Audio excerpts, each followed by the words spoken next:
Jangan bersama dengan Rizka Afriani, pengamat pasar modal. Mbak Rizka, baru saja diinformasikan ini, apakah menjadi sentimen positif nantinya atau justru sebaliknya nih kalau kita lihat pemerintah menaikkan target penerimaan dividen dari perusahaan-perusahaan plat merah?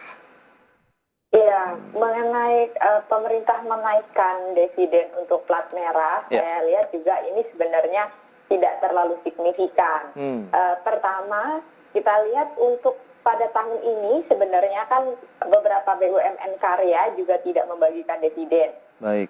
Seperti Adikarya, kemudian Wijaya Karya, dan Jasa Marga.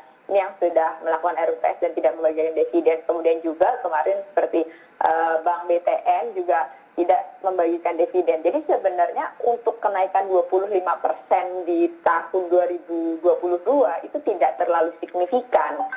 Mengingat bahwa di tahun ini di mana yang bisa disebutkan adalah laba tahun lalu, laba yang bersumber dari tahun lalu, itu untuk seluruh BUMN mengalami penurunan sebesar 25% dari sebelumnya 1.600 triliun menjadi 1.200 triliun.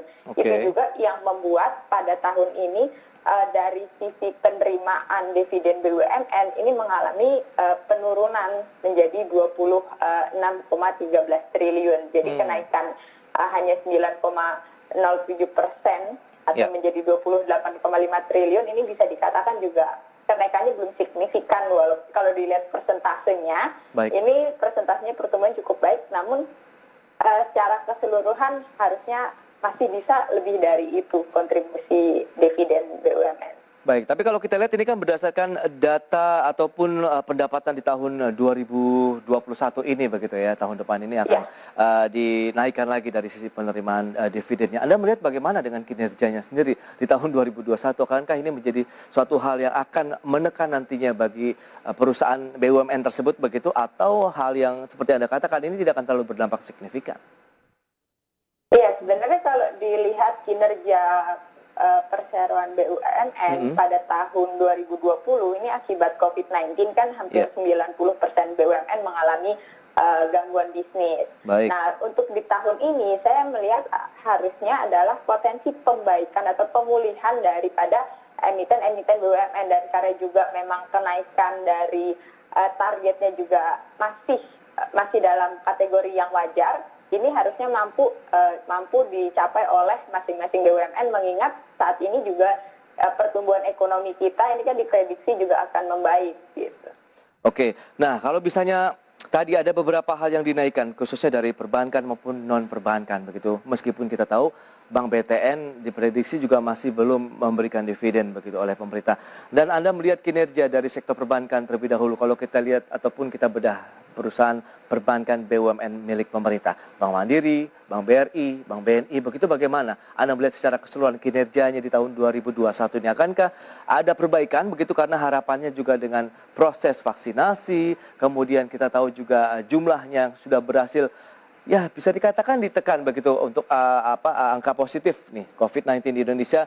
Adanya kekhawatiran kemarin libur lebaran, ternyata alhamdulillahnya juga tidak terlalu naik signifikan ini, Mbak Rizka. Ya, dari sisi penanganan COVID-19, vaksinasi, ini tentunya juga membuat satu hal yang positif juga untuk perbankan, kaitannya dari penyaluran kredit. Tapi memang saat ini penyaluran kredit khususnya di beberapa sektor yang bisa dikatakan masih buat perbankan itu relatif hati-hati, misalnya perbankan, properti, ini kan juga mereka masih cukup berhati-hati.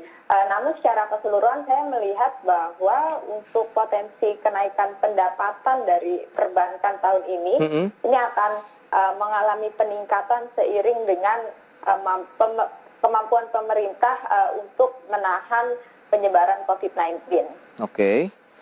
Berarti kalau kita lihat apakah ini bisa menjadi peluang juga bahwa adanya pandemi COVID-19 bisa dikatakan ini proses recovery-nya on the track begitu, sehingga masih bisa menjadi bagian dari portofolio investor?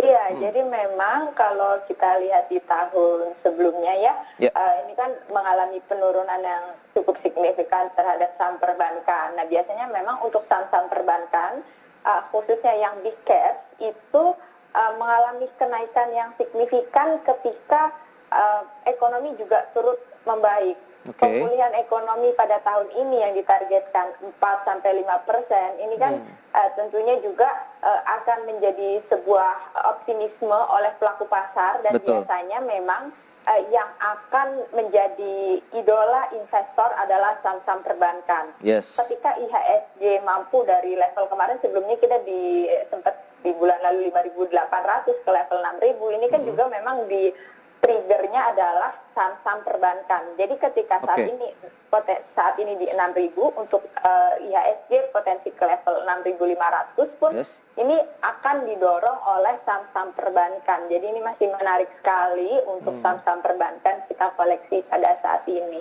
Baik, tapi kalau kita cermati secara keseluruhan perusahaan-perusahaan milik pemerintah begitu, dari sisi sektor memang yang paling seksi hanya perbankan atau ada sektor lain, misalnya pertambangan kah atau infrastruktur misalnya? Iya, berbicara mengenai infrastruktur, saya lihat memang ini juga masih membutuhkan proses, karena infrastruktur kita sekarang masih dalam tahap pembangunan, dan juga beberapa emiten saat ini sedang membutuhkan pendanaan yang lebih dari pemerintah. Kemudian juga kalau kita melihat sektor pertambangan, berbicara dengan sektor misalnya batu bara, ini batu bara kan harganya sekarang terus mengalami kenaikan. Namun kenapa tidak terlalu direspon oleh emiten batu bara sendiri? Saya melihat bahwa saat ini kan juga dari sisi global kita sedang bagaimana supaya menciptakan energi yang bersih atau lingkungan sehat. Betul. Jadi ya, memang itu juga yang membuat saat ini untuk beberapa perusahaan batu bara juga cukup berhati-hati dalam menargetkan produksinya, karena juga harus diimbangi oleh hal-hal yang menjadi concern daripada baik itu pemerintah maupun secara global. Oke, jadi kalau kita tahu dan sudah dibahas juga sih kemarin begitu bahwa memang ada upaya dari pemerintah di tahun 2025 hingga 2030 akan menonaktifkan ini dari PLTU atau pembangkit listrik tenaga uap yang berbasis batu bara. Tapi Anda melihat ini kan jangka waktunya masih cukup panjang begitu, karena juga ada PLTU batubara juga yang baru saja diresmikan. Kemudian ini kan akankah menjadi salah satu tekanan yang kuat atau tidak bagi emiten-emiten batubara, karena kita lihat juga diversifikasi sudah mereka lakukan. Ada juga mereka yang sudah fokus untuk melakukan misalnya masuk kepada energi baru terbarukan begitu, Mbak Rizka. Akankah ini bisa menjadi pilihan yang menarik begitu untuk investor? Iya, kita memang perlu perhatikan juga bagaimana emiten ini mampu melakukan penyesuaian.